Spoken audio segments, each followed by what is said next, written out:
আজকে সকালে ঘুম থেকে উঠে আমার পায়ের রক্ত মাথায় উঠে গেছে এই ভিডিওটা দেখে।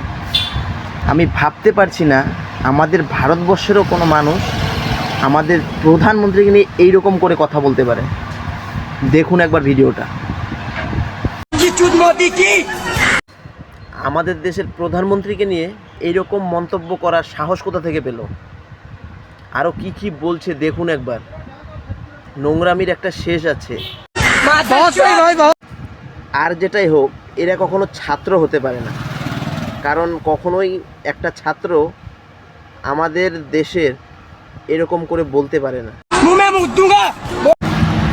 এইরকম সাহস কিভাবে পায় এরা? এরা কি এটা বাংলাদেশ ভাবছে? আমাদের প্রধানমন্ত্রীকে নিয়ে এরকম মন্তব্য কিভাবে করতে পারে এরা? এগুলো ছাত্র? নোংরামি চলছে না? এদের বিরুদ্ধে ইমিডিয়েটলি স্টেপ নেওয়া হোক, আমার এইটুকুই অনুরোধ।